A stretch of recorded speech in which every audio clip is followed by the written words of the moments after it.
Morning everybody, my name is John Phillips and today I have Kyne and McAllister, who's nicely come to see me to talk about Affirmative. Yep. He's the my business development manager for Affirmative, and they're short-term specialist lending. They do bridging finance and they do development finance, and they do extremely well at it because I do millions with them.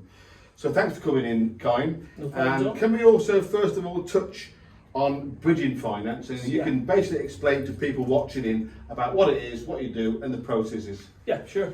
Basically, bridging finance is a lending option where it's available to clients where a traditional mortgage lender will not lend. So the first question we'll ask if you come to us is, can you not get a mortgage for your client? Right. If you can't, that's potentially where bridging finance can come in. So say, for example, someone's trying to buy a property at auction. They have 28 days typically to pay for it, which is usually too quick for a mortgage. So we can step in and lend them the money to buy it. As soon as they've bought it, they apply for a mortgage to pay us back. Or if they're looking to buy a property that's deemed unmortgageable, so say there's no kitchen or bathroom in it, or it's part of the roof missing, something like that, the traditional mortgage lender won't lend for that. So again, we'll lend them the money to buy it and do the work to it. And once it's then mortgageable, the mortgage company will pay us back again. Right. So it basically bridges the gap effectively before the traditional lender. And that money's quick and fast. Yes, yeah, that's part of the whole thing with it, is it's fast money. It's much quicker than the traditional mortgage. Thanks for that. Can we also talk about your processes and what you want to see from a client in order to give them that money? Yeah. So basically, we want to, with us, it's mainly about the property and the exit. So we want to see that the property has got equity in it, and what the exit strategy is going to be. So we need to know, because typically we'll lend up to 12 months, possibly 18, but usually around 12 months. So we want to know how the client's going to pay us back in 12 months' time. So if you're submitting a deal to us, as you have done before, we will look at the property, we will base the loan on that, but we ask you as the mortgage advisor to provide us with an agreement of principle that this client can get a mortgage in 12 months' time. Yeah. They can't get a mortgage now because the house isn't in a good enough condition, but in 12 months' time they will be able to get one to pay us back again. Right, okay, thank you. So bridging finance is all about the exit strategy? Yes. And can you also talk about, from the client's point of view, if they finish that loan early, so let's talk about charges, because you don't lend money for nothing, we know that. Yeah. They borrow £150,000, it's over 12 months. Let's say they get the house all sorted and done in 5 months. Yeah. So with Affirmative Finance, we don't have any early redemption penalties. Oh, that's great. So if we give someone a 12-month term and they pay it off in 5, like you've said, the clients will only pay 5 months of interest. The other 7 they don't pay, and there's no penalties for that. So it's quite a flexible product. And in terms of costing, it's a bit of a minefield when you get into bridging and development finance. A lot of people, the first question they'll ask me is, what's your rate? What's your interest rate? Quite. And in short-term finance, it's not just about rate. It's a lot more to do with fees than rate. Because quite often I will see it where Affirmative will be one rate and lender B are a cheaper rate than us. However, if you look at the overall cost over the term of the loan, lender B are actually more expensive because of the fees involved. So fees that Affirmative don't have, we specialise in developments, so if we're doing a ground up development, we don't use quantity surveyors, so there's no quantity surveyor fees. Big saving. Massive. That Big saving. Can be £1,000, £1,500 each time they turn up. Yes, so we don't have those. We don't have any monitoring costs. There's no site visit fees. If myself or one of my colleagues go out to the site, that's free of charge. Some lenders will charge for that. We don't have a default rate, so if the client goes over term, we can extend the loan, but the rate stays the same, it doesn't jump up. There's no non-utilisation fees with ourselves, so if we give someone a 150,000 facility and they only use 75 of that, we don't penalise them for not using the remainder, where some lenders will. Our fees, arranging fees, are on a development site. Our fees are based on the loan amount, whereas some lenders it's on the gross development value, the final value. So if we're lending someone £200,000 to finish off a property that'll be worth 800,000, our fees are on 200, not 800. Gotcha. So it's a bit of a minefield. But the important thing with development and bridging is don't just look at the interest rate, look at the total cost. Right, thank you. And can we also talk about now development finance for people watching? Yes. Tell me, from their point of view, what your process is loan to value? Oh, by the way, before we go on to that, can you just talk very briefly on bridging finance? What is your loan to value, please? Typically, if it's a first charge property, first charge, there's no mortgage on there, we'll go up to 70% gross. On the bridge? Yeah, and that's assuming the property's wind and watertight. Yep. So if it's a property that's no roof on it, we'll typically cap at 60%. We can do second charge bridging, so if there's an existing mortgage on the property and the clients are tied in and they don't want to touch that, they want to move it off that rate, we can potentially do a second charge behind the mortgage, but we cap at 60% on the second charge. That's good. Yeah. It helps on that. Thanks for that. So back to development finance. Yes. If you could just basically explain to people watching what your processes are, what you want. Sure. So if someone comes to us for a development, what we'll need to see is we want to see planning permission or any permission that's needed to do the work. If it's ground up or if it's an extension, we want to see planning permission. We'll want to see a schedule of cost or schedule of works, which the clients typically would have from their builder. And again, we'll want to see what the exit strategy is going to be and how we do it. So say you've got someone who has a piece of land that's worth 200 grand. They want to borrow 200 grand against that land to build a house that will be worth 600. Yeah. So we've got 200 land, 200 build, 600 at the end. So we can lend, as I mentioned before, up to 60% up until wind and watertight stage, and then when it's wind and watertight we can increase to 70%. So we would give them a 200 grand facility and they draw that down in stages. So they may do it in 4 lots of 50, for example. So you take 50 grand at month 1. Yeah. Yeah, they start the build, they get the foundations in, put the stones in for the driveway. In theory, when they've spent 50 grand on the site, we would expect it to have increased in value from 200 to 250. So they come back at month 3 and they take another 50. So we're now 100 grand against a valuation of 250. So they use that 50 to get it to first floor level. The site goes up to 300. So basically the site increases in value as we're stage releasing the funds. From each tranche. Yeah, and we will never be over 60 or 70% at any point, which means there's less risk to the client, because some lenders will lend against the final value, as I mentioned earlier, the 600 grand.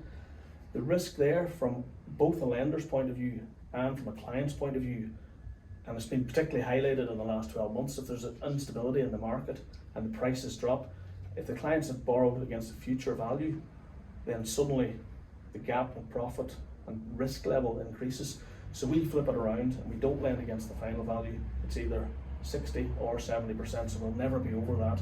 So it means that there's always an exit strategy for the client. And I take it you will have people that check that site before each tranche or not. How do you do it? It depends on where it's at. As I mentioned, we don't use quantity surveyors. We get a development appraisal done on day 1. So the valuer tells us what the land's worth, foundations, first floor, second floor, roof on, first fix, second fix. So we should know what it's going to be worth at each stage.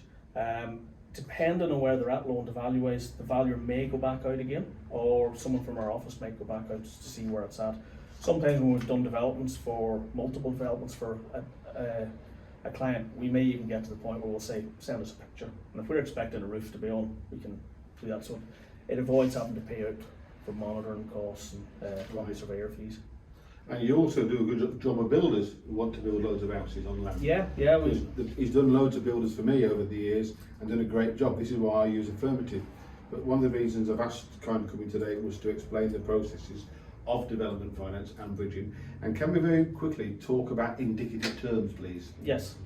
So yeah, if you send details to us, we want to have on day 1, we want to have the address of the property and a synopsis of what the client's planning to do. So our underwriters will look at that, and on day 1 we'll send out indicative terms.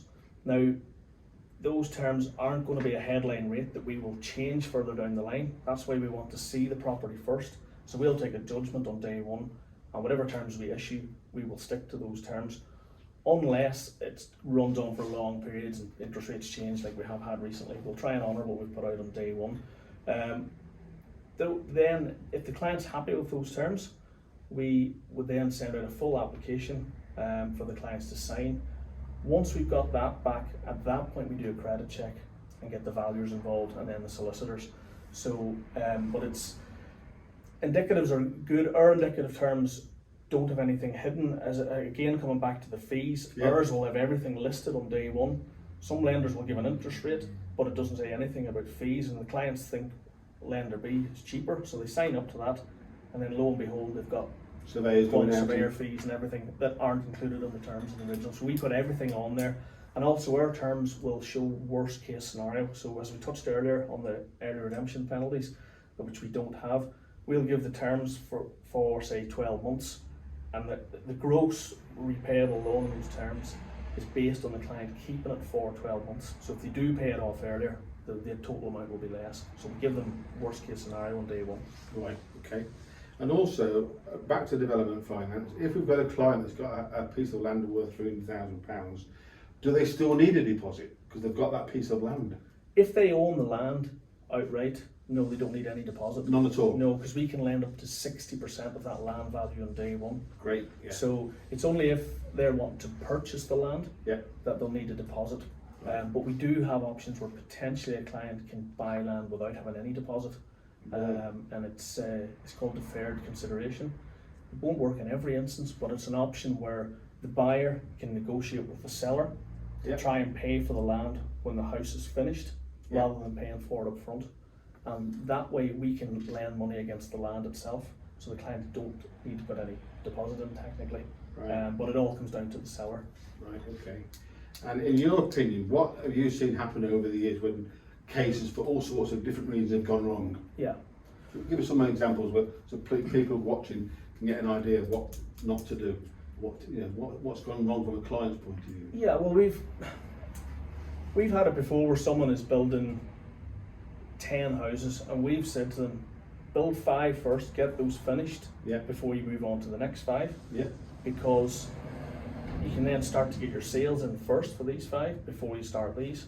And we've gone out to do a site visit before where we've explained that to a client, and sure enough, they've got 10 half-built houses, and 5 complete houses will be worth more than 10 half-finished houses.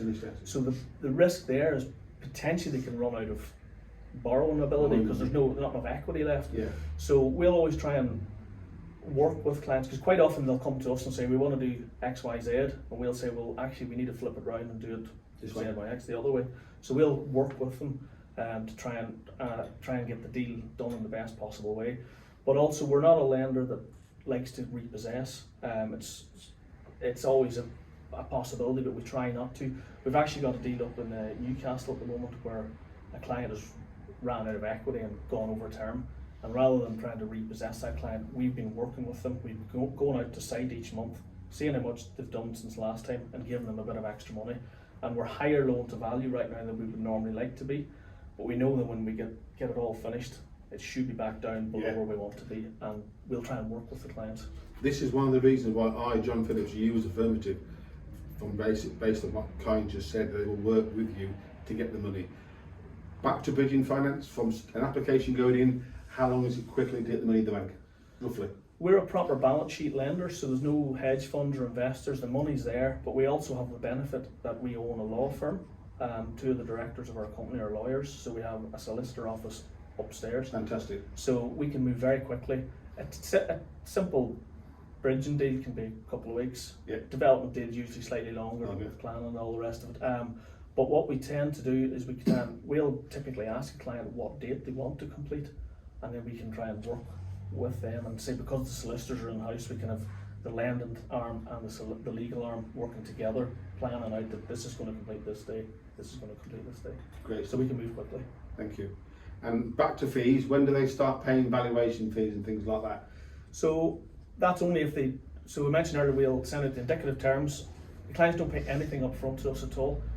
When they send the signed application form back and we've completed a credit check, at that point we instruct the valuers. We use a panel management company who will instruct a local valuer. The valuers contact the clients, excuse me, the clients pay the valuer directly, and they pick a date between themselves. So that's the only cost that they will pay. They don't pay anything up front to us, they just have to pay directly to the valuers. They will also pay their own solicitors up front as well. There's nothing up front to us, and our legal fees can be included within the gross loan as well. Oh, great. And these are your valuers recommended? Yes, so we use a panel management company called Taylor Wilkinson. They're based over in Chester direction. Yes. And they've got several hundred valuers on their panel, and ideally they'll try and pick someone that's local to the site so they know the area, and they will contact the client directly and pick a date that suits them, and then the client pays them. That's great, you've covered everything. Kyne, thanks for coming in today. You've heard it here first. Kyne McAllister from Affirmative, thank you very much. And also, Thank you, to contact Kyne, contact myself. Yeah, anyone that wants anything, contact JP.